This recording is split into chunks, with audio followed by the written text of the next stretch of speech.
We know the concept empire, and it is related to the concept imperialism. This concept is actually a policy of a country. It consists of extending domination over other territories. Actually, it's a conquering of territory. The conquering country is called mother country, and the conquered territory is called colony. Imperialism was usual during the modern age, when European kingdoms conquered territories with weak monarchies, or just without some form of state. Spain and Portugal built empires with territories in America, Africa, and Asia. And Dutch Republic, France, and Britain did the same too. And so then Green's going to go ahead and decide who else he wants to attack. During the Second Industrial Revolution, the need of new sources of energy and the expansion of international trade thanks to the transports revolution marked the beginning of a new phase. Now we must study the factors of imperialism. They were economic, demographic, religious, political, ideological, and scientific factors. Imperial powers used their controlled territories to obtain raw materials, paying a very cheap price, and to sell their industrial products for a very expensive price, of course. You remember how the Industrial Revolution provoked a mechanization of the agricultural activities. As a consequence, plenty of agricultural workers were not necessary anymore.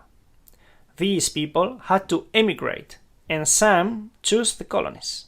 Europeans believed their culture and religion as the only true one, so they consider other cultures and other religions, of course, very primitive. Conversion into Christianity of native populations in Africa and Asia became a main goal for Europeans and a way of legitimation for their imperialist control. They would say, yes, we must control these primitive people to teach them the true religion. Three were the political factors: geostrategy, competition, and prestige. According to their economic interests, imperial powers needed to control specific areas. For example, the communications of the huge extension of the British Empire, with territories in Asia, Africa, Atlantic and Pacific Ocean, made the existence of harbors and territories to supply the British merchant and military boats with coal, water and food completely necessary. This geostrategy was important during the 19th century and nowadays. Just have a look at these United States naval bases, or French, or British, or Russian.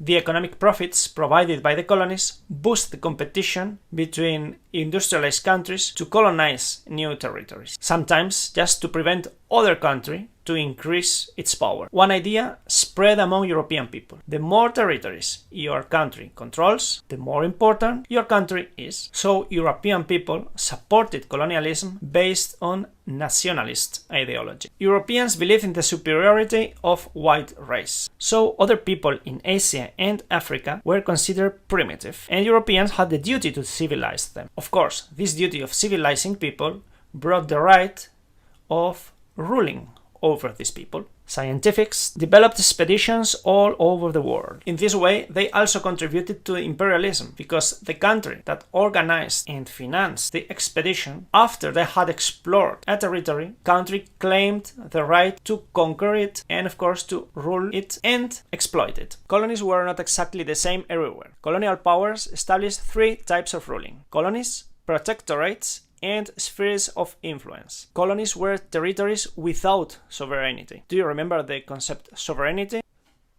In Europe, we studied how the king's sovereignty was transformed into national sovereignty. That meant the king was the owner of the country, and later the national sovereignty meant that people, citizens, we are the owners of the country. Colonies did not have sovereignty because they were a possession of the mother country. Mother country controlled absolutely everything. Examples of colonies were the Belgian Congo, New Zealand, Fiji, Papua, Burma, Myanmar nowadays.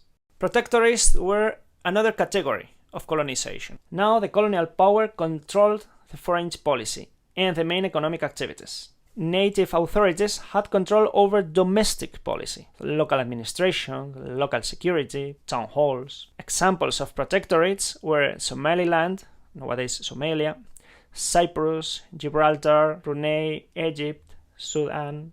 last category of colonization was the sphere of influence. It wasn't an actual colonization because the territory had independence, but these territories were forced to grant trade advantages to the colonial powers. China was the most typical example. British authorities traded with opium that had horrible consequences for Chinese population. But when the Chinese government declared opium illegal, the British government declared war on China.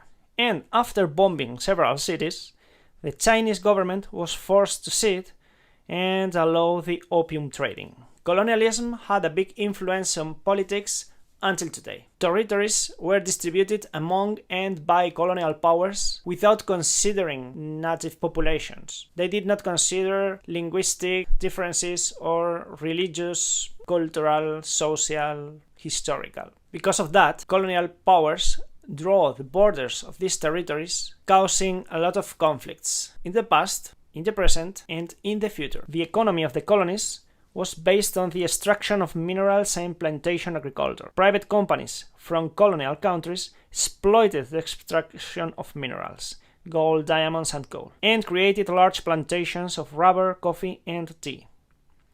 The workforce in these plantations and mines was composed by native people, working under very hard conditions and for very low salaries. Few infrastructures were created in colonies. These infrastructures were created by the mother country, but just to benefit the mother country's interests. Usually these infrastructures were railways and ports aimed to transport the production of the plantations and minerals from mines to the mother country transport boats. Colonization had a great impact on societies from colonized territories. Demography in these territories was affected by the colonization. The first and most important example was the Spanish colonization in America and its demographic consequence during the 15th and 16th century. Amerindians, Indians from America, were not used to the European illnesses, and thousands died. The same happened in the 19th century to population in Africa, Asia, and Oceania. Diseases, wars, extreme work exploitation decreased the number of native population, while colonizers settled in these new territories. So, demography just changed. The colonizers who settled in the colonies formed a new social class, a new elite. They controlled the economy and the government, and natives were considered inferior, and therefore marginalized, living in separate areas and working on the hardest works. The colonizers, as social elite, of course, imposed their culture and their way of living. The few indigenous social elite became westernized by imitating the colonizers' way of living, studying in European universities, and acquiring their languages, clothes, and religion.